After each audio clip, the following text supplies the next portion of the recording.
오늘부터 마스크 좀 벗고 설교하도록 하겠습니다. 괜찮겠죠? 예. 상담학을 전공한 전도사님하고 신방을 같이 갔던 적이 있었습니다. 그때 공금을 유용한 분에 대한 이야기를 나누고 있었습니다. 그런데 그때 그 전도사님께서 그분이 어떤 상처를 가지고 있는데 우리가 그런 것을 본다면은 충분히 또 이해할 수 있습니다. 이런 말씀을 하셨습니다. 저는 그때 깜짝 놀랐습니다.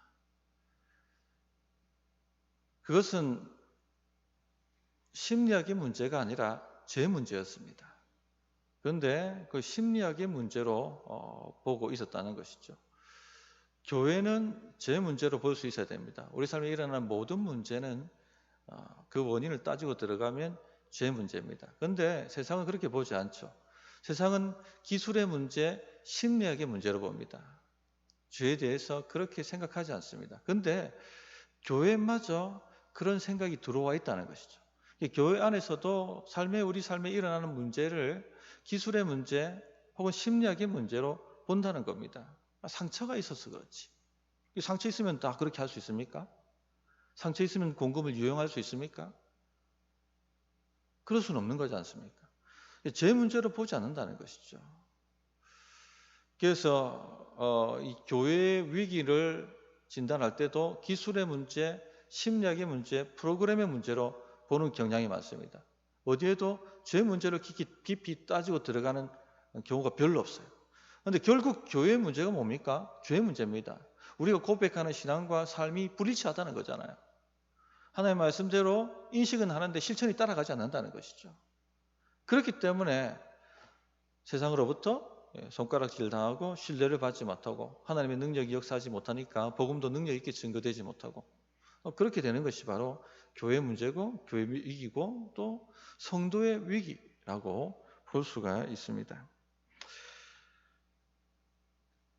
총신대 김지창 교수님은 이 교회 위기가 죄의 문제라는 증거로 들고 있는 것이 교회에서 십계명을 가르치지 않는다. 그렇게 지적을 하셨습니다. 그래서 십계명을 몇 주간에 걸쳐서 설교를 하려고 합니다.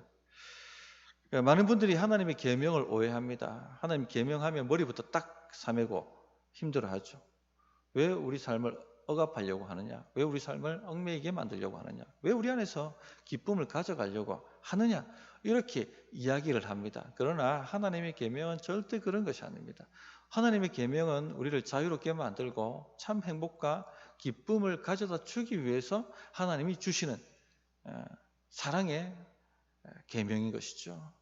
그래서 오늘부터 수요일 날 몇 주간에 걸쳐서 십계명을 설교할 때 십계명을 그런 관점에서 좀 바라보시면 좀 좋겠다 하는 생각이 듭니다. 오늘 말씀은 십계명의 서언이라고 말하는 부분입니다. 왜 십계명을 우리가 지켜야 하는가 하는 부분을 다루고 있습니다. 왜 십계명을 우리가 듣고 지켜야만 하는가? 첫째는요, 하나님의 이름을 우리에게 알려주셨기 때문에 그렇습니다. 2절 말씀을 보시면 나는 너를 애굽 땅 종되었던 집에서 인도하여 낸 내 하나님 여호와니라 이렇게 말씀하셨습니다. 내 하나님 여호와라. 나는 여호와다라고 말씀을 하고 있는 것이죠. 여호와. 최근에는 학자들이 야훼라고 발음해야 된다라고 그렇게 보고 있습니다. 그래서 순복음 같은 교회에서는 야훼 하나님 이렇게 이야기를 하죠. 원래 하나님의 이름을 망령되이 읽지 말라는 계명 때문에 유대인들이 하나님의 이름을 부르지를 못했습니다. 성경을 읽을 때 하나님의 이름이 나타나면 아도나이, 주여 이렇게 부르고 넘어간 겁니다. 필사자들도 필사를 할 때 주의 하나님의 이름이 나타나면 자음으로 히브리 자음으로 네 글자거든요. 그래서 이거 네 글자 테트라그라마톤이라고 이렇게 얘기를 합니다. 그 네 글자가 나타나면 몸을 딱 정돈하고 딱 기도 드리고는 그렇게 아도나이 하고 이렇게 넘어갔단 말입니다. 그러다 보니까 모음을 까먹어 버렸어요. 하나님의 이름에 모음을 까먹어 버린 것입니다. 나중에 이걸 부르려고 하니까 모음을 모르는 거예요, 아무도. 그래서 아도나이라는 히브리 단어의 모음을 따와서 그 하나님의 네 글자 이름의 네 글자에다 붙여보니까 여호와 이렇게 발음이 되더라는 것입니다. 그런데 최근 학자들이 연구를 해보니까 야훼라고 읽어야 될 것이다. 그렇게 이야기를 합니다. 어쨌든 나는 여호와니라. 하나님께서 아브라함에 나타나실 때는 여호와의 이름으로 나타나시지 않으셨죠. 엘로힘, 전능의 하나님으로 나타나셨습니다. 모세에게 나타나실 때만 여호와라고 이름을 알려주셨습니다. 그 얘기가 출애굽기 6장 2절부터 5절에 나옵니다. 하나님이 모세에게 말씀하여 이르시되 나는 여호와니라. 내가 아브라함과 이삭과 야곱에게 전능의 하나님으로 나타났으나 나의 이름을 여호와로는 그들에게 알리지 아니하였고 가나안 땅 곧 그들이 거류하는 땅을 그들에게 주기로 그들과 언약하였더니 이제 애굽 사람이 종으로 삼은 이스라엘 자손의 신음을 소리를 내가 듣고 나의 언약을 기억하노라 이렇게 말씀을 하십니다. 여호와라고 이름을 바뀌실 때 그 배경은 언약이었습니다. 언약. 하나님의 언약의 이름이 여호와입니다. 나는 언약의 하나님이시다. 이 말씀을 하시는 거죠. 이스라엘 백성에게 약속의 땅을 주겠다. 널 복의 통로로 만들어 주겠다라고 언약을 하셨습니다. 나는 언약을 하는 하나님, 언약을 지키는 하나님, 여호와다 하고 모세에게 나타나신 것입니다. 우리가 이름은 다 갖고 있는데 이름을 다 부를 때 이름하면 딱 그 사람의 모든 게 떠오르죠. 누구 하면은 이분은 어떤 분이고 그렇지 하고 그분의 정체성이 딱 우리에게 이해가 됩니다. 그래서 이름은 그 사람의 성품과 정체성 그 자체죠. 총신대 교수이신 김지창 교수님이 데칼로그라는 책을 쓰셨는데요. 십계명에 관한 책입니다. 그 책을 쓰셨는데 그 책에 보면 자기 예화가 나오는데요. 언젠가 어떤 출판사에서 기독교 출판사에서 성경을 번역했는데 다른 출판사가 이미 그 성경 번역을 출판해 버린 것입니다. 그러니까 공중에 붕 떠버린 거죠. 이 프로젝트가. 그래서 몇 개를 좀 중간에 고치고 우리 한국 학자들의 이름을 넣어서 출판을 다시 하려고 했다고 합니다. 그래서 몇 군데 고치고 한국 학자 이름 넣어가지고 출판을 하려고 하는데 실제 이 사람들이 참여한 사람이 아니지 않습니까? 이 성경을 번역한 사람들이 아니거든요. 근데 이름만 비워달라는 것입니다. 구약의 우리 한국의 권위자 중에 한 분이 김지창 교수님이니까 그분의 이름을 좀 빌려서 출판을 하게 해달라. 그러면 그에게 사례를 하겠다라고 제안을 하더라는 겁니다. 그런데 김지창 교수님이 단칼에 거절해버렸습니다. 왜 거절하셨을까요? 이름이 걸린 문제죠. 이름은 그 사람의 정체성이고 그 사람의 성품이고 그 사람의 삶의 궤적이거든요. 근데 내 이름을 함부로 어떻게 더럽힐 수가 있느냐 하고 단칼에 거절하셨다고 합니다. 다른 데는 몰라도 기독교 출판사가 이렇게 하면 안 되죠.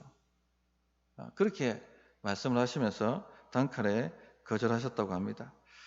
그러면서 이 이야기를 하시면서 그분이 뭐라고 말씀하셨냐면 내게는 경제적 가치보다는 내 이름이 가지는 명예가 더 크기 때문에 그렇습니다. 그렇게 말씀을 하셨습니다. 이처럼 이름은요, 그 사람의 성품, 그 사람의 삶, 그 사람의 정체성을 말하는 것입니다. 그래서 이름을 우리가 걸었다는 것 자체는요, 자기를 건 것이죠. 근데 하나님께서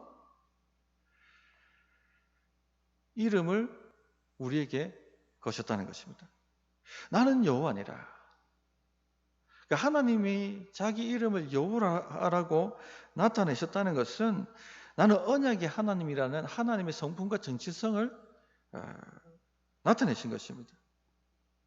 하나님은 자기 백성을 사랑하시고 그 언약을 기억하시고 반드시 그 언약을 성취하시고 이루시는 분이십니다. 그래서 이스라엘 백성들에게 약속의 땅을 주리라고 말씀하셨는데 그 말씀대로 이집트에서 종되었던 이스라엘 백성들을 건져내시고 홍해를 가르시고 광야를 지나 약속의 땅으로 인도하시는 반드시 그렇게 만드시는 하나님이시라는 것입니다. 만약에 하나님께서 이 일을 행하시지 못한다면 하시지 않는다면 마음이 변했다면 하나님은 자신의 이름에 걸맞는 행동을 하시지 않는 것이 되는 것이죠. 그러면 하나님은 하나님이 아니시게 되는 것입니다. 그래서 하나님은 나는 여호와라고 말했다는 것은 나는 반드시 너에게 약속한 대로, 너에게 언약한 대로 너희를 구원해내고 약속의 땅으로 인도하는 하나님이시다. 결코 너희를 버리지 않는 하나님이다 하는 것을 알려주신 것입니다. 이름을 거신 것이죠. 이 하나님께서 하나님의 이름을 우리에게 알려주셨다는 겁니다. 그 말은 무엇입니까? 너희는 나의 이름으로 일컫는 백성이다 라고 말씀하신 거죠. 하나님의 이름을 우리에게 거신 것입니다. 우리 이마에는 계시록에 보면은 하나님의 이름이 적혀져 있다고 얘기하지 않습니까? 영적으로. 이름이 걸린 거예요. 이 사람은 누구누구의 것, 하나님의 백성. 하나님의 정체성, 하나님의 성품, 하나님의 궤적이 우리에게 딱 하고 찍혀 있는 것입니다. 요즘 아이들이 태어나면 대사이상 검사를 하지 않습니까? 제 둘째 아이가 대사이상 검사를 했는데 아미노산 대사이상이라고 부산대병원에서 판명을 했습니다. 그렇게 처방을 받고 그렇게 약을 먹이고 있었는데 이 대사이상을 한국에 최초로 도입하고 가지고 들어오신 분이 서울 아산병원에 있는 유모 교수님입니다. 소아유전학의 최고의 권위자입니다. 이분이 부산대학교 병원에 강의하러 왔다가 제 아이 케이스를 듣고는 아산병원으로 그 아이를 검사받게 데리고 오라고 이야기를 하셨어요. 그래서 서울 아산병원으로 아이를 데리고 갔습니다. 그랬더니 검사를 쭉 다시 해보시더만은 그 검사 기관에다 바로 전화를 거시더라고요. 이 아이는 아미노산 대사 이상이 아니라 지방산 대사 이상인데 내 이름 걸고 검사하는데 내 이름 걸고 연구소를 운영하는데 어떻게 이렇게 잘못 판명할 수 있느냐. 똑바로 하시라고 그렇게 꾸짖는 것을 보았습니다. 바로 제 앞에서. 이름이 걸려있다는 것은 이런 것이에요. 하나님의 이름이 우리에게 걸렸다는 것은 바로 이런 것입니다. 그렇기 때문에 우리는 하나님의 이름에 걸맞게 살아가야 하는 것입니다. 그래서 십계명을 지켜야 되는 거예요. 하나님의 이름이 우리에게 걸려있기 때문에 늘 우리는 하나님의 이름이 우리에게 걸려있다 하는 것을 의식하고 살아가야 됩니다. 나는 하나님의 이름으로 일컫는 백성이다. 하나님의 백성이다 하는 자부심을 가지고 그 의식을 가지고 살아가야 한다는 것입니다. 그래서 십계명의 말씀을 알아야 하고 그 말씀대로 살아가야 합니다. 자, 두 번째 왜 십계명을 우리가 알고 지켜야 하는가? 하나님께서 나의 하나님이 되시기 때문에 그렇습니다. 가끔 우리 청년들이나 우리 중고등 아이들이 사무실에 와서 우리 목사님 어디 계세요? 하고 물을 때가 있습니다. 우리 목사님 그냥 스치고 지나가는 목사가 아닙니다. 저 딴 교회 목사도 아니고 우리 목사님이라고 말하는 것은 관계가 다르다는 의미죠. 특별한 관계로 엮여져 있다는 것입니다. 목사님이 나에게 말씀을 전하시고 나를 양육하시고 나를 위해 기도해 주시고 나를 위해 헌신하시는 분이시다 하는 것이 밑바탕에 깔려 있는 것이죠. 나도 그분의 양육을 믿음으로 수용하고 받고 나도 하나님의 자녀로 자라가기 위해 헌신한다. 이런 것이 다 포함되어 있는 것입니다. 이 우리 목사님이라고 말하는데 마찬가지예요. 나의 하나님, 우리 하나님 이런 말 자체에는 하나님은 나를 위해 헌신하시고 나를 사랑하시고 나를 위해서 자기 생명을 거시고 나를 도우시고 이 모든 것이 나를 위해 헌신하신다는 것이 깔려 있는 것입니다. 그래서 나의 하나님, 우리 하나님 이렇게 말하는 것이죠.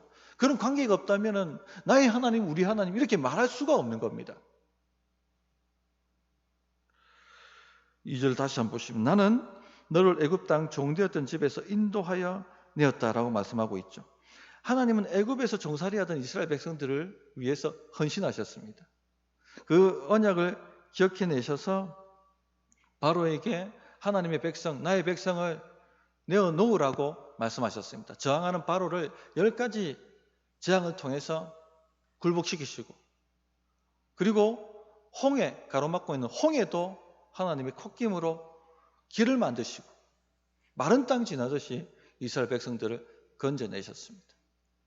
성경에 보면 다른 표현으로는 독수리가 그 새끼를 품어서 날개 위에 올리고 날아서 옮겨 놓는 것처럼 그렇게 옮겨 놓으셨다라고 말씀을 하고 있죠. 이처럼 하나님께서 우리에게 헌신하셨습니다. 신약이 들어오면 이 하나님의 헌신은 십자가를 통해서 나타나죠. 얼마나 우리에게 헌신하셨는가. 우리 죄를 위하여 하나님의 독생자를 보내시고 독생자를 십자가에 내어놓으실 만큼 우리에게 헌신하셨다는 것입니다. 이스라엘 백성들이요 스스로 자기의 노력과 능력으로 자유롭게 된 것이 아닙니다. 하나님의 헌신 때문에 그렇게 된 것입니다. 우리도 마찬가지입니다. 우리가 스스로 우리 능력이 탁월해서 우리의 경건이 탁월해서 구원받은 것이 아닙니다. 전적인 하나님의 헌신으로 구원을 받은 것입니다. 에베소서 2장 2절에 보면 그때에 너희는 그 가운데서 행하여 이 세상 풍조를 따르고 공중의 권세 잡은 자를 따랐으니 곧 지금 불순종의 아들들 가운데 역사하는 영이라.